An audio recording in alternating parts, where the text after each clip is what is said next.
Our leader, Theresa May, she announced ages ago that she was going to start cracking down on extremism.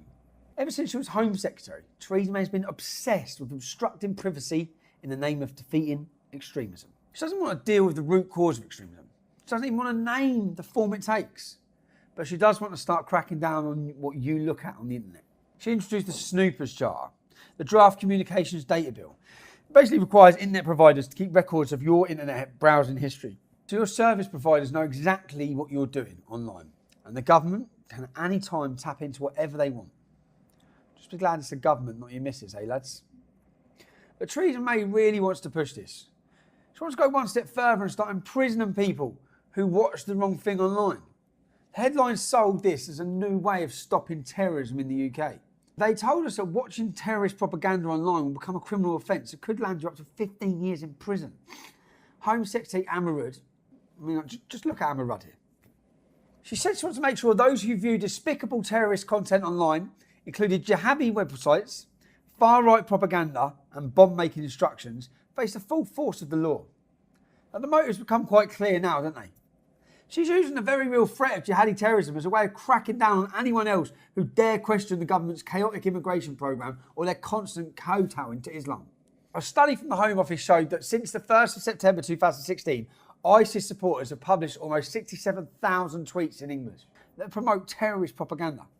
The study also showed that in the first 8 months of 2017, there were more than 44,000 links to ISIS propaganda being shared online. This is a massive, massive problem, no doubt. Inspire magazine, which is Al Qaeda's official magazine, teaches jihadis how to derail trains or mow people down in their trucks. That's downloaded 55,000 times in just 3 months in our country. There were no arrests because of how many people were accessing these files. It's a criminal offence to download that magazine. It's a terrorist magazine. These are the exact people who should be prosecuted. But they've done nothing to them. Nothing so far. So what's changed for Amber Rudd? How do you think they can suddenly start arresting tens of thousands of people in the UK? If not actually hundreds of thousands of people. They've already shown they aren't interested in rounding up people on the terror watch list. They keep committing terror attacks in the UK while on this watch list. And there are 23,000 of them on the streets right now. Does she think threatening 15 years in prison is going to put off people who are literally willing to die for their cause? It isn't really about solving terrorism. The politicians and toss run this country don't really care about solving terrorism. They think they can solve it through foreign policy or endless cabinet meetings. They're more interested in shutting up people like me, people like you, the people who are talking about these jihadi attacks. This is a blatant excuse to start locking people up for thinking the wrong things. Amber Rudd said it herself. She talked about the threat of jihad and just sneaked in the word far right. I bet they're actually wetting themselves with excitement at the fact that they can use Islamic terror attacks as a way of shutting up, all us horrible racists who have always been such a thorn in their sides. And we know they're using it as an excuse because the government has just announced another plan to shut us down. A £200,000 hub, which like London's hate crime hub, is designed to tackle internet trolls. The Home Office will be spending hundreds of thousands of pounds on a new team dedicated to police officers. This is a whole team of dedicated police officers who are to assess reports of so-called abuse made online. Use their new True Vision hate crime reporting platform. It's typical of the government, isn't it? Wasting our money on bullshit and then coming up with an equally bullshit name for it. What the hell is True Vision meant to mean? This same system was previously used by pro-EU campaigners when they claimed that Brexit causes a huge wave of hate crime.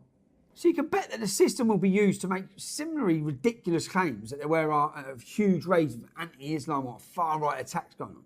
After Brexit, we saw this massive increase. That's what we got told about, huge increase. And it all turned out to be nonsense. What exactly is far right? What do the government think far right is?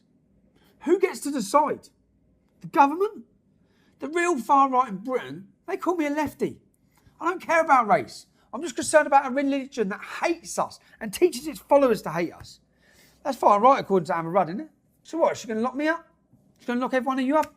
Everyone who makes videos like this, are we all going to get locked up? If anything counts as far-right propaganda in the minds of these lunatics, it's everything we do here at The Rebel. You know the film Minority Report? This is exactly like that. Visiting the so-called far-right websites is like a pre-crime. And the oracles of the government are swooping in. They're arresting people before we do something horrible like arm yourselves with knowledge. Maybe Minority Report is Theresa May's ultimate fantasy. total control over the people. Surely dresses like some dystopian, genderless humanoid. And even if these laws were being brought in with the honest intention of stopping Islamic terror, how does the government think they can suddenly handle tens of thousands of people who are all watching and sharing this material online? They're sticking a plaster over a festering wound.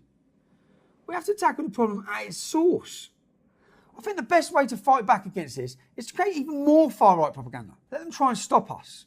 I'm in the process of setting up the Tommy Robinson show. I'm going to be doing my usual morning roundups, but I'm also going to be on the road. I'm going to be travelling to events you can't make it to, interviewing people you want to hear from, and sticking a finger up to the fascists in government who want us all to shut up. So please help me set it up. We're going to be the only media fight back in Britain, standing up for every one of you at home and overwhelming the government with so much hate speech, they don't know what to do with it. We're in the process of setting up the Tommy Robinson show, and we can't do it without you. If you want to lend us your support, show us some support, go to TommyRobinson.com. Thank you.